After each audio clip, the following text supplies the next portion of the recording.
नमस्कार दोस्तों, कैसे हैं आप लोग। उम्मीद है काफ़ी अच्छे होंगे और स्वस्थ होंगे। जैसा कि आप लोग जान रहे हैं कि पिछले एक हफ्ते से ताउक्ते चक्रवाती तूफान ने हमारे देश पर आक्रमण किया हुआ है और हमारे देश के कई राज्य इसके विध्वंस से प्रभावित हैं। मुख्य रूप से जो राज्य प्रभावित हैं वो केरल, कर्नाटक, गोवा, महाराष्ट्र, गुजरात, दादरा और नगर हवेली और पश्चिमी राजस्थान के कुछ इलाके जो हैं ये हैं जो इस चक्रवाती तूफान से पूरी तरीके से प्रभावित हैं। कई लोगों को अपनी जान गंवानी पड़ी इस तूफान के विध्वंस के कारण और कई लोग जो हैं लापता भी हैं और काफ़ी संपत्ति का भी नुकसान हुआ है।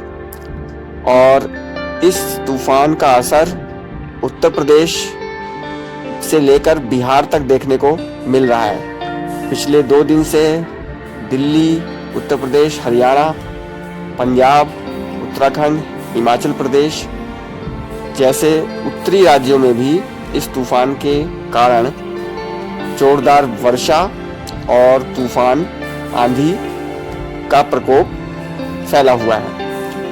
हमारे क्षेत्र में भी पिछले 2 दिन से काफ़ी भी वर्षा हुई और मई के महीने में अगर इतनी वर्षा होती है तो ये एक आश्चर्य होगा।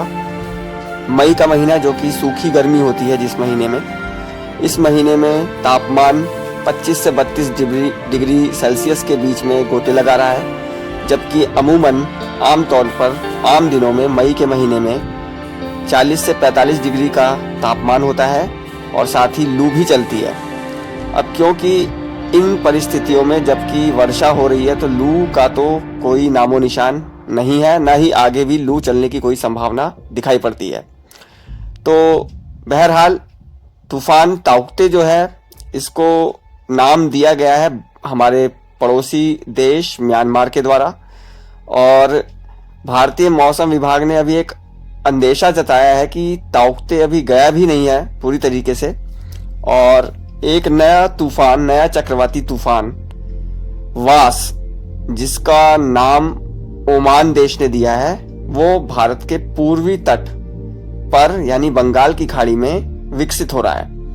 तो प्रकृति के ये नए विध्वंसकारी रूप देखकर हमें आश्चर्य नहीं होना चाहिए, क्योंकि प्रकृति के इस विध्वंस के लिए हम मनुष्य जाति ही पूरी तरह से जिम्मेदार हैं। आज हम जो भी महामारी का प्रकोप देख रहे हैं, कोरोना वायरस का प्रकोप देख रहे हैं और दूसरे जो प्राकृतिक विपदाएं आती हैं, भूकंप है, चक्रवात है, सूखा है और अतिवृष्टि है, ये सब हमारे ही क्रियाकलापों द्वारा उत्पन्न हुए हैं। तो हमें इसमें आश्चर्य नहीं होना चाहिए। गांव के अंदर बारिश आती है तो कई सुविधाओं के साथ साथ कई सारी परेशानियों को भी लेकर आती है। इस समय बहुत सी ऐसी फसलें थी जिनमें फूल आ रहे थे, खासतौर पे दाल की फसलें और जो कुछ जो पानी वाली फसलें थी जैसे खीरा और तरबूज और खरबूजा और कद्दू, इन सब फसलों को इस वर्षा से, क्योंकि वर्षा काफ़ी हुई है, मई के महीने में इतनी वर्षा आमतौर पर नहीं होती, तो इन फसलों को बहुत नुकसान पहुंचा है। तो वर्षा ने एक और जहां तबाही मचाई हुई है कुछ हिस्सों में, तो यहाँ पर उत्तर प्रदेश के अंदर मौसम को काफ़ी सुहावना कर दिया है। मई का गर्म महीना जो है इस समय ऐसा आभास दे रहा है कि जैसे कि सितंबर या अगस्त का अंतिम समय हो, ऐसा इस समय प्रतीत हो रहा है। प्राकृतिक दृश्य जो है गांव के आसपास के वो बहुत ही मनोरम है और सुबह सुबह का वक्त है। आज दिनांक 20 मई 2021 है और इस समय सुबह के लगभग 6:15 हुए हैं और प्राकृतिक दृश्यों का आनंद लेते हुए हम लोग इस पूरे वर्षा के मौसम का आनंद लेंगे। अब ये एक बाग है बाग में देखिए चारों तरफ पानी भरा हुआ है, तो आप इस बात से एक अंदाजा लगा सकते हैं कि कितनी बारिश जो है वो हुई होगी। और बारिश से वृक्ष, पेड़ पौधे, फूल, धरती सब एकदम उन सब में एक तरीके से जान आ गई है और सब जीवंत हो उठे हैं। जैसे कि आप इस पत्ती पर वर्षा की बूंदों को देख रहे हैं, बड़ी ही मनोरम लग रही है। और ये वर्षा की बूंद जो है एक ऊर्जा का आवाहन कर रही है। तो इन्हीं सब दृश्यों के साथ आप आनंद लीजिए। वर्षा जो कि अवांछनीय कह सकते हैं, या कह सकते हैं कि मतलब अनपेक्षित वर्षा मई के महीने में, उसका आनंद लीजिए। और फिर थोड़ी देर बाद मैं आपसे बात करता हूँ।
तो अब देखते हैं कि वर्षा से जनमानस का क्या हाल है। ये देलूपुर बाजार है, जो कि आम दिनों में आपने पिछले वीडियो में भी देखा था कि इस समय काफी भीड़ रहती है।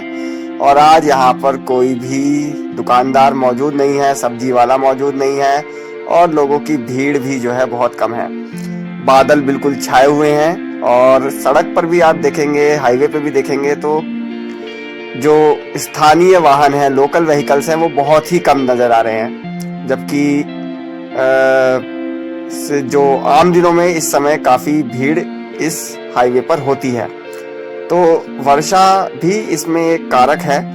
कहीं ना कहीं जो है वर्षा ने लोगों के जो आम जीवन शैली है उस पर एक ब्रेक लगाया है। और वर्षा होने से एक फायदा ये भी है कि जो, हालांकि इसमें क्या वैज्ञानिक तथ्य है मेरे को नहीं पता है, लेकिन वर्षा होने से एक फायदा ये है कि कोरोना का जो संक्रमण है वो काफी कम हो गया है। कल का जो आंकड़ा उत्तर प्रदेश का है, लगभग 3,05,000 लोगों की जांच हुई है। उसमें लगभग 7200 यानी 7,200 व्यक्ति जो हैं वो पॉजिटिव पाए गए। तो ये जहां जो उत्तर प्रदेश का आंकड़ा एक बार को 30,000 तक पहुंच गया था, वो 7,200 पर आ गया, और आने वाले दिनों में ये और भी कम होगा। और ये वो रेलवे ट्रैक है जहां पर मैं अक्सर रेल फैनिंग करता हूं। अपने जो रेल फैनिंग के शौक है उसको मैं यहाँ इस स्थान पर पूरा करता हूँ। और आप देख रहे हैं कि कितना अच्छा दृश्य है, चारों तरफ हरियाली है और बीच से ये रेलवे ट्रैक गुजरा हुआ है। तो बहुत ही सुंदर दृश्य है, और पूरा जो क्षेत्र है वो वर्षा के सौंदर्य में डूबा हुआ है।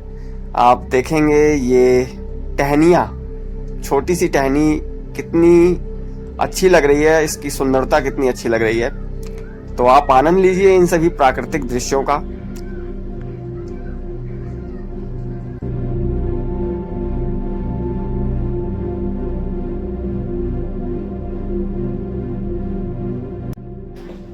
यहाँ पर मैं एक बात आपसे शेयर करना चाहता हूँ कि मई में हमारे बहुत ही रोचक वीडियो आएंगे। तो आप लोग अगर चैनल पर नए हैं तो कृपया इसे सब्सक्राइब कीजिए और वीडियो को ज़्यादा से ज़्यादा लाइक कीजिए और अपने दोस्तों के साथ शेयर कीजिए। तो मई के महीने में हम आपके लिए काफ़ी रोचक वीडियो लेकर आएंगे और हम आपसे वायदा करते हैं कि इस चैनल पर आपको विविधता मिलेगी।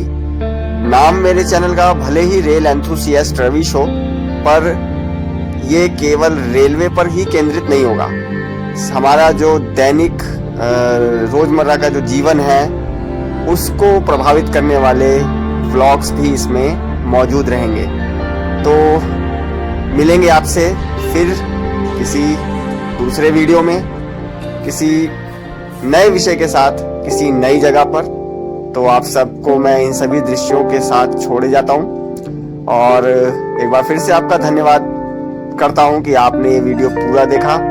और वर्षा, जो मई का महीना है, मई के महीने में जो ये वर्षा हुई है उसका आपने आनंद लिया। मेरे द्वारा जो कैप्चर किए गए दृश्य हैं उन दृश्यों के माध्यम से आपने इस वर्षा का आनंद लिया। और मैं ईश्वर से यही कामना करता हूँ कि जल्दी से जल्दी जो कोरोना वायरस है वो हमारे देश, पूरी दुनिया से ये समाप्त हो और लोग फिर से अपने सामान्य जीवन में आए और सामान्य जीवन को वो जिए। क्योंकि कहीं न कहीं अब ये लोगों के धैर्य का परीक्षण जो है वो करके उसे उच्चतम सीमा पर ले गया है और लोगों के अंदर निराशा जो है घर करती जा रही है। खैर, न निराश करो मन को, ये पंक्तियां हमें हमेशा याद रखनी चाहिए। और इन्हीं पंक्तियों के साथ मैं आपसे विदा लेता हूं और फिर मिलेंगे आपसे फिर किसी दूसरे वीडियो में। तब तक के लिए आप सभी स्वस्थ रहिए, सुरक्षित रहिए और वीडियो का आनंद लेते रहिए। धन्यवाद।